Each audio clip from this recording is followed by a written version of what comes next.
தமிழ்நாட்டு வாக்காளர் பெருங்குடி மக்களுக்கு மனமார்ந்த நன்றி. இந்த தேர்தலில் மதச்சார்பற்ற முற்போக்கு கூட்டணி வேட்பாளர்களை தீவிரமாக ஆதரித்து சூறாவளி சுற்றுப்பயணம் செய்த எங்கள் தலைவர் ராகுல் காந்தி அவர்களுக்கும் மல்லிகார்ஜுன கார்கே அவர்களுக்கும் நன்றியை தெரிவித்துக் கொள்கிறோம். அதேபோன்று மதச்சார்பற்ற முற்போக்கு கூட்டணியின் தலைவராக தலைமையேற்று நடத்தி கொண்டிருக்கும் மாண்புமிகு முதலமைச்சர், மீண்டும் முதலமைச்சராக இருக்கின்ற அண்ணன் தளபதி முத்துவேல் கருணாநிதி ஸ்டாலின் அவர்களுக்கு என்னுடைய மனமார்ந்த நன்றி. தோழமை கட்சிகளான அன்பு சகோதரி திருமதி பிரேமலதா விஜயகாந்த், விடுதலை சிறுத்தைகள் கட்சியின் தலைவர் திரு தொல் திருமாவளவன், மறுமலர்ச்சி திராவிட முன்னேற்ற கழகத்தின் தலைவர் அண்ணன் வைகோ, சிபிஎம் கட்சியின் செயலாளர் திரு சண்முகம், சிபிஎம் கட்சியின் செயலாளர் சண்முகம், சிபிஎன் கட்சி செயலாளர் அருமை சகோதரர் தோழர் வீரபாண்டியன் மற்றும் ஜவஹருல்லா, திக கழகத்தினுடைய பொதுச் செயலாளர் ஐயா வீரமணி அவர்கள், மக்கள் நீதி மையத்தின் தலைவர் கமலஹாசன், நம்முடைய பேராசிரியர் ஐயுஎம்எல்லின் தலைவர், எல்லா தலைவர்களுக்கும் மனமார்ந்த நன்றியை காங்கிரஸ் பேரியக்கத்தின் சார்பாக தெரிவித்துக் கொள்கிறோம். இன்று நாட்டின் முக்கியமான நாள், தேசிய பஞ்சாயத்து தின நாள். இந்த பஞ்சாயத்து ராஜ் மூலியமாக, நகர்பாலிகா சட்டம் மூலியமாகத்தான் காங்கிரஸ் பேரியக்கத்தின் தலைவராக இருந்த பிரதமர் ராஜீவ்காந்தி அவர்கள் பெண்கள் இடஒதுக்கீட்டை உறுதி செய்தார். 2 தினங்களுக்கு முன்பு கடந்த வாரம் வந்த நாடாளுமன்றத்தின் மசோதா இல்லை, அது ஏமாற்றும் மசோதா. உண்மையான பெண்களுக்கான உரிமையை தந்தவர் காங்கிரஸ் பேரியக்கத்தின் தலைவர் ராஜீவ்காந்தி அவர்கள். பஞ்சாயத்து ராஜ் மூலமாக இடஒதுக்கீடை பெற்று தந்தார். இந்த தேர்தலில் பரப்புரையில் தமிழ்நாடு முழுவதும் சுற்றுப்பயணம் செய்ததில் மாண்புமிகு முதலமைச்சர் அண்ணன் தளபதி மு.க. ஸ்டாலின் அவருடைய நன்மதிப்பு உயர்ந்திருப்பதை காண முடிந்தது. அவர் அளித்த நல்லாட்சிக்கு மீண்டும் நற்சான்றிதழ் மக்கள் வழங்கியிருக்கிறார்கள். மே 4ஆம் தேதி பெருவாரியான வாக்கு வித்தியாசத்தில் மதச்சார்பற்ற முற்போக்கு கூட்டணியின் வேட்பாளர்கள் வெற்றி பெறப் போகிறார்கள். அவர்களுக்கு என்னுடைய அட்வான்ஸ் வாழ்த்துக்கள். கடந்த வாரம் பார்த்துருப்பீங்க, தலைவர் ராகுல் காந்தி பொன்னேரி வந்தார், சோளிங்கர் வந்தார், துறையூர் வந்திருந்தார். அந்த கூட்ட ஏற்பாட்டை காங்கிரஸ் கமிட்டி தலைவர் என்ற முறையில் நான் ஏற்பாடு செய்திருந்தேன். ஒரு நெருக்கடிகள் வந்தன, நாங்கள் எங்கும் வாய் திறக்கவில்லை. எல்லா நெருக்கடியும் தான் நாங்கள் பார்த்து கொண்டிருக்கிறோம் கடந்த 12 ஆண்டுகளாக. முடிந்த பிறகு 2ஆம் கட்ட பிரச்சாரத்திற்கு தமிழ்நாட்டிற்கு வருவதாக உறுதி செய்யப்பட்டது. கன்னியாகுமரியில் குளச்சல், திருநெல்வேலியில் நாங்குநேரி, தூத்துக்குடியில் ஸ்ரீவைகுண்டம். திட்டமிட்ட பிறகு அன்றைய மறுநாள் நான் காலை செல்ல வேண்டும். நான் என்னுடைய தொகுதியில் படப்பையில் ஒரு அலுவலகத்திலும் வீட்டிலும் தங்கியிருக்கிறேன். என்னுடைய வீடு குக்கிராமம் மணிமங்கலம். சிசிடிவி என்ற பேச்சுக்கு அந்த குக்கிராமத்தில் வாய்ப்பு இல்லை, ஆனால் படப்பையில் இருக்கு. அன்றைய முன்தினத்தில் இருந்த 6 கார்கள், இன்னோவா கிறிஸ்டா கார், தமிழ் பேச தெரியாத அதிகாரிகள் முற்றுகையிட்டிருந்தனர். தகவல் அறிந்தும் நான் வழக்கமாக திருப்பந்தூர் தெற்கு ஒன்றியத்தில் பிரச்சாரத்துக்கு சென்று விட்டேன். நான் சென்ற பிறகு என்னுடைய தேர்தல் வேலையை கவனிக்கும் படப்பையா மனோகரன் அவர்கள், அவர் தான் எந்த தேர்தலையும் 2016 தேர்தல், 21, 26 தேர்தலுடைய முக்கியமான தலைவர், திராவிட முன்னேற்ற கழகத்தின் ஒன்றிய செயலாளர், காஞ்சிபுரம் மாவட்டத்துடைய ஊராட்சி பஞ்சாயத்துடைய தலைவராக இருப்பவர். அவருடைய மனைவி சரஸ்வதி மனோகரன் குன்றத்தூர் ஒன்றிய பஞ்சாயத்து பெருந்தலைவர். இவர்கள் வீட்டில் தான் என்னுடைய அலுவலகம், நான் அங்கே தான் இருப்பேன். நான் அப்படி போன உடனே இரவு வந்தாங்க. முதல்ல ஒரு ஆள் அனுப்பி சிசிடிவி ஆஃப் பண்ணுறாங்க. ஒரு ஜனநாயக நாட்டில் வெளிப்படைத்தன்மையோடு நீங்கள் சோதனை செய்ய வேண்டும். ரைடு பண்ணணும்னா எதுக்கு சிசிடிவி ஆஃப் பண்ணுறீங்க? சிசிடிவி ஆஃப் பண்ணிட்டீங்க. ஆஃப் பண்ணிவிட்டு எல்லா செல்ஃபோனையும் வயதான அம்மா, 80 வயதை கடந்த அவங்க அம்மா, அவங்க குழந்தைகள் செல்ஃபோன்லாம் பிடுங்கி வச்சுட்டு சோதனை என்ற பெயரில் பணம் எங்கே, இங்கே பணம் இருக்குது, பணம் எங்கே?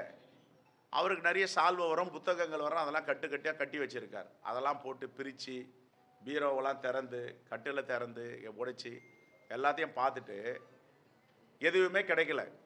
சிசிடிவி ஃபுட்டேஜை நாங்கள் பார்க்கணும், ஆன் பண்ணுங்க. ஆன் பண்ணி பார்க்குறாங்க. காய்கறி வாங்கிட்டு வர பேகு, இந்த பேக் எங்கேருந்து வந்துச்சு, இது எங்கே போச்சு, கிச்சனுக்குள்ளே போகுது. அதற்கு பிறகு எதுவுமே கிடைக்கலன்ன பேர் கையெழுத்து வாங்கிட்டு அந்த சிசிடிவி ஆஃப் பண்ணாமல் வெளியேறாங்க. வெளியேற ஆதாரங்கள்லாம் எங்ககிட்ட கிடைச்சிருக்கு. ஆனால் என்ன சொல்கிறாங்க, அன்றைக்கி மறுநாள் என்னுடைய குக்கிராமத்தில் 4 வண்டியில் ஆலடி அம்மன் கோவில், திருவதி அம்மன் கோவில், குளங்கள், என் வீடு பக்கத்தெல்லாம் கார் இருக்குது. டிரைவர் ஓடி போயிட்டான், இங்கே ரைட் நடக்க போகுது, முற்றுகையிட்டுட்டாங்க அப்படின்ட்டு. நான் காலையில் எங்கள் தலைவர் ராகுல் காந்தியுடைய பிரச்சாரத்துக்கு போகணும். இது மாதிரி பண்ணிவிட்டு ஒரு அறிக்கை கொடுக்குறாங்க சிடிபிடியிலேருந்து. நாங்கள் அவர் வீட்டை சோதனை செய்யலை, நாங்கள் எங்கேயுமே சோதனை செய்யலைன்றதுனால எங்கள் அப்பா புதருக்குள்ளே இருக்கான்ட்டு அதில் ஒரு லைன் எழுதுனாங்க. இன்டெலிஜென்ஸ் சோர்ஸ், சில இன்டெலிஜென்ஸ் சோர்ஸ் சொல்லிச்சு. என்ன சொல்லிச்சு, எங்கே போனீங்க, அதை சொல்லணுமா சொல்லக்கூடாதா? திருப்பெரும்புதூர் தொகுதியில், என்னோடய தொகுதியில் எத்தனை இடத்துல நீங்கள் ரைடு பண்ணீங்க, என்ன எடுத்தீங்க? இது 19-20 நடந்த சம்பவம். அதற்கு பிறகு சிறுமாங்காடு தலைவர் திருமதி கன்னியப்பன் வீடு, அந்த பகுதியில் குன்றத்தூர் பக்கம் வந்தேன்னா குன்றத்தூர் ஒன்றியத்தில் இவங்க வீடு தான் அலுவலகம், இவங்க வீட்டில் தான் இருப்பேன். அங்கே போனால் சிறுமாங்காடு தலைவர் அவர் வீட்டில் இருப்பேன், அவர் அலுவலகத்தில் இருப்பேன். அவர் டிராவல்ஸ் நடத்துகிறார் சுங்கா சத்திரத்தில். முதல்ல டிராவல் அலுவலகத்துக்குள்ள போகிறீங்க, ரைட் பண்ணுறீங்க. ஊராட்சி மன்றம் அவர் தூக்கிட்டீங்க, காரில் உட்கார வச்சுட்டீங்க. ஊராட்சி மன்றத்துக்குள்ளே போகிறீங்க, அங்கே ரைட் பண்ணுறீங்க. அவர் வீட்டில் ரைட் பண்ணுறீங்க. என்ன மிரட்டினீங்க? பணம் எங்கே, கோடிக்கணக்கான பணம் எங்கே? எங்ககிட்ட பணம் இருந்தால் தான் அவங்க கொடுக்க முடியும். காங்கிரஸில் எங்கே பணம் இருக்குது? எங்கள் வேட்பாளர்களுக்கு அக்கௌண்ட்டில் கொடுத்தாங்க 25 லட்சம் ரூபாய், அதை தவிர ஒரு பணமே எங்கிட்ட கிடையாது. மக்களை நம்பி, கூட்டணி கட்சியுடைய தோழர்களை நம்பி, தலைவரை நம்பி தான் நாங்கள் நிற்கிறோம். இந்த ஹராஸ்மெண்ட் எதுக்கு? இதை கேட்டால் புகார் கொடுக்குறாங்க, நாங்கள் அப்படிலாம் பண்ணலை. இவர் உண்மைக்கு புறமான செய்தியை பதிவு பண்ணுறாரு. இப்போ வீடியோ காட்டுறோம், ஃபோட்டோ காட்டுறோம், இன்னும் சில வீடியோக்கள். ஏன்னா எலெக்ஷன் நேற்று முடிஞ்சுது. இப்போ எனக்கு நேற்றுக்கு முதல் நாளே பத்திரிக்கையாளர் சந்தித்து நான் சொல்லியிருக்க முடியும்.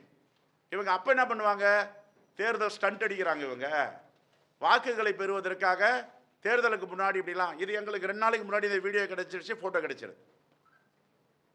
நான் என்ன சொல்கிறேன், உங்களுக்கு அதிகாரிகள் நல்ல மனிதர்கள் தான், நல்லா படிச்சுட்டு நல்ல குடும்பத்தில் இருந்து ஒரு ஆளுமையோட IRS அதிகாரி, commissioner, joint commissioner, additional commissioner, deputy commissioner, assistant commissioner, அப்புறம் இன்கம் டேக்ஸ் ஆஃபீஸர்ஸ் எல்லாம் இருக்கீங்க. உங்கள் மேலே எங்களுக்கு எந்த சங்கடமும் இல்லை.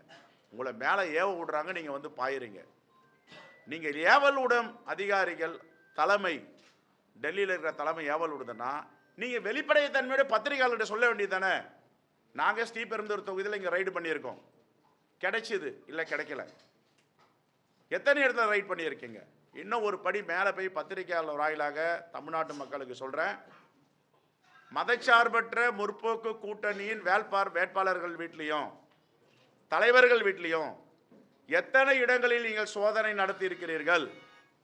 அதே போன்று NDA அதிமுக தலைமையிலான அதிமுக வேட்பாளர்கள், பாஜக வேட்பாளர்கள், பாமக வேட்பாளர்கள், அமமுக வேட்பாளர்கள் அவங்க வீட்லேயும் தலைவர் வீட்லையும் எத்தனை ரைட் பண்ணியிருக்கிறீங்க?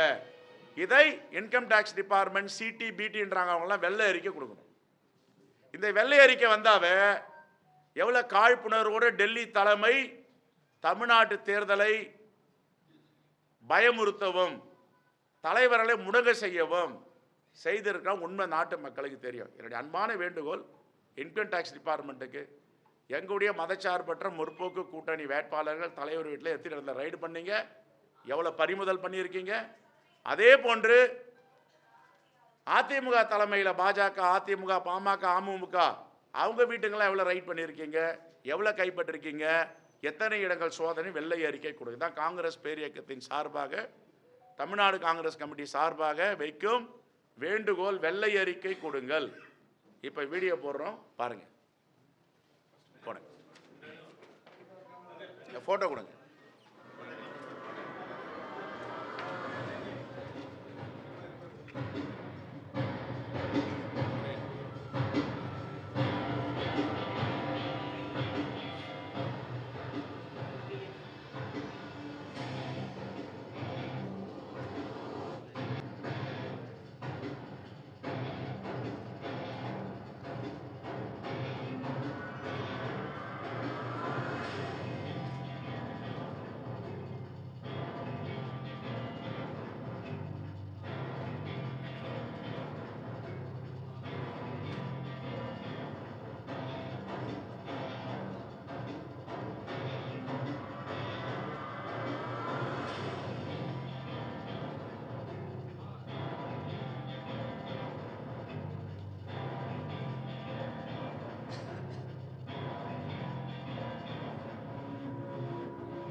பேப்பர் கொடுத்தானே, இதானே இந்த இது வரைக்கும் போட்டால் போதும். அந்த நிமிஷம் 2 நிமிஷம் அவ்வளோதான், 2 நிமிஷம்.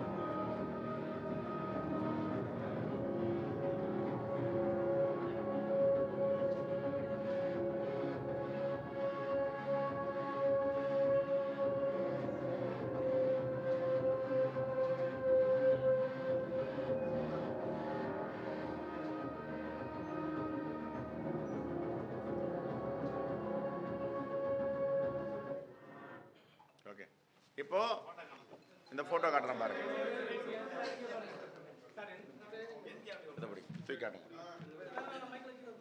இந்த புகைப்படத்தில் இருக்கிறதெல்லாம் யாரு, எந்த அதிகாரிகள்?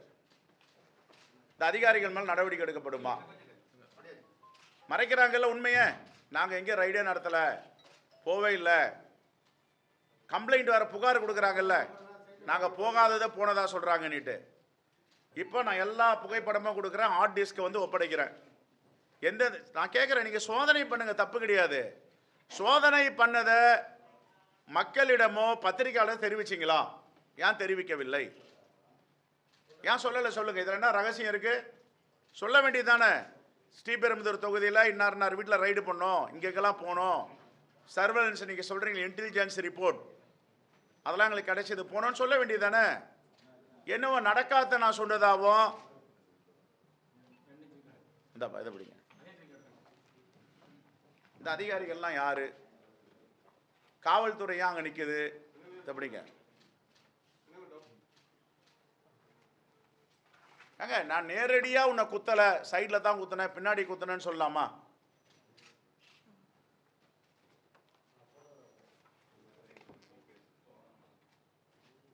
இப்போ மல்லிகார்ஜுன கார்கே எதுவோ சொல்லிட்டாருன்றதுக்கு இன்னைக்கு வந்து தேர்தல் ஆணையத்திலிருந்து எல்லாம் ரிப்ளை கேட்குறாங்க. அவர் என்ன சொன்னார்? ஜனநாயக நாட்டில் ஒரு பக்கம் டெரரிசம், இன்னொரு பக்கம் அதிகாரிகளை வச்சு மிரட்டுறது, இதுக்கு பேரும் டெரரிசம் தான் சொன்னார். என்ன சொன்னார் அவர் அன்னைக்கு? இப்போ இதுக்கு பேர் என்ன? இதுக்கு பேர் என்ன சொல்லுங்கள்? இவங்கெல்லாம் தாங்குவாங்களா? ஒரு கிராமத்தில் இருக்க மக்கள், வயசானவங்க எல்லாம் சோதனைன்ற பேரில் வீட்டில் போயிட்டு இப்படி அட்டூழியம் பண்ணிங்கலாம், இவங்கெல்லாம் தாங்குவாங்களா? இன்னும் அடுத்தது ஒன்று இருக்குது. இன்னும் 2 நாளில் வரும் தேர்தல். இப்போ தான் நேற்று முடிஞ்சிருக்கு. சுங்காசத்திரத்தில், சிறுமாங்காடில் இவங்க என்னென்ன பண்ணியிருக்காங்க, ரோட்டில் நடக்க வச்சு கூட்டிகிட்டு போனது அந்த தலைவரை, அதுவும் வருது.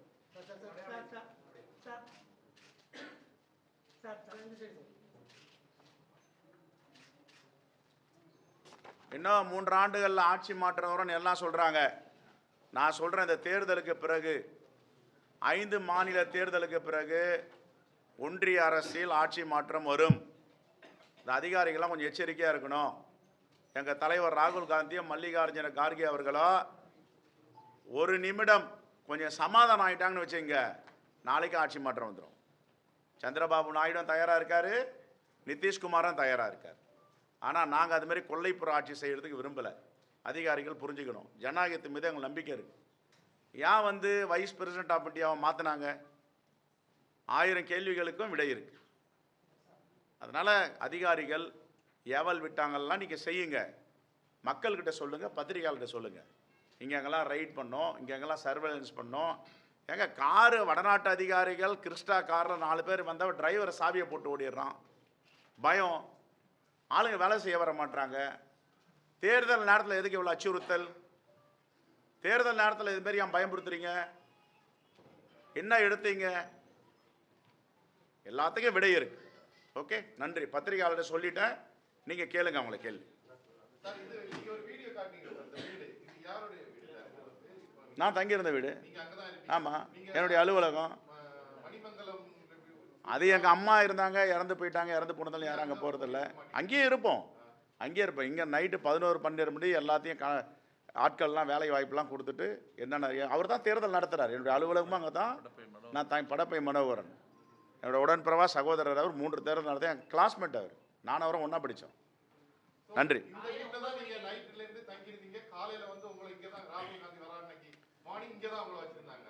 இல்லைங்க, இங்கே தான் என்னுடைய முகாம், அலுவலகம், தங்குற இடம்லாம்.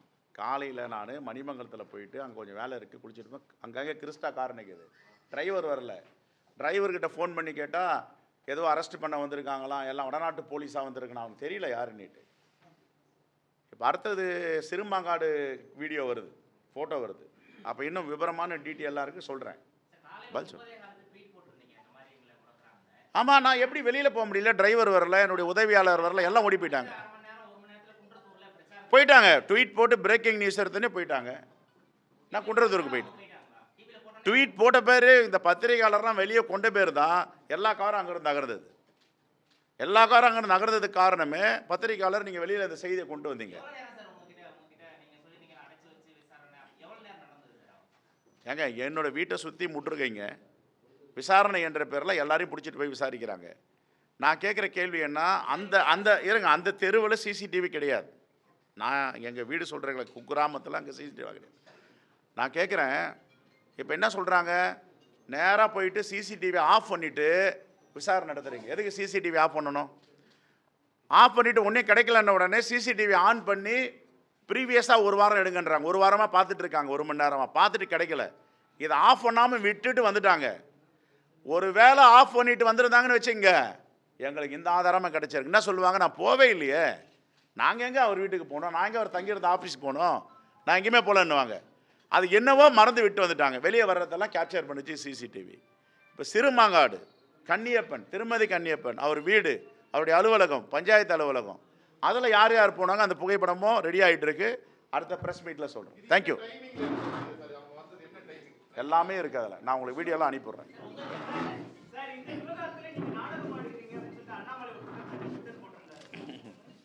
எங்களுக்கெல்லாம் நாடகம்லாம் தெரியாது, ஆதாரத்தோடு சொல்லியிருக்கோம். அவர் தன்னை ரொம்ப மெத்த படித்தவர், அறிவு ஜீவின்னு பார்த்துக்குவார். அறவேக்காடு அண்ணாமலை தான் சொல்கிறாங்க எல்லாமே, நாங்கள் அப்படி சொல்கிறது இல்லை. ஆனால் ஒரு துறை ஒரு இடத்துல சோதனை நடத்துகிறாங்கன்னா என்ன பண்ணணும் சொல்லுங்கள், நீங்கள் சொல்லுங்கள். ப்ரெஸ் ரிலீஸ் பண்ணணும். இந்த இடத்துல பத்திரிகையாளர்கள்லாம் தெரியுமா, எல்லாம் சீனியர் ஜேர்னலிஸ்ட் தான் இருக்கீங்க. என்ன பண்ணணும், ஒரு இடத்துல சோதனை நடத்தினா இந்த இடத்துல சோதனை நடத்தணும், இது கிடைச்சிது, இது ப்ரெஸ் ரிலீஸ் பண்ணணுமா பண்ணக்கூடாதா? நாட்டு மக்களுக்கு தெரியப்படுத்தணும் தெரியப்படுத்தக்கூடாதா? இவங்க ஏன் தெரியப்படுத்தலை அதை கேள்வி கேளுங்க. அதை விட்டுட்டு சிசிடிவி ஆஃப் பண்ணியாச்சு, அங்கே சிசிடிவி கிடையாது, மறைச்சிடலான்னா பத்திரிகையாளர் சொல்லிட்டு இந்த இடத்துல பண்ணணும், இந்த இடத்துல பண்ணல அப்படின்னு சொன்னா ஓகே. இது என்னது? ரைட்.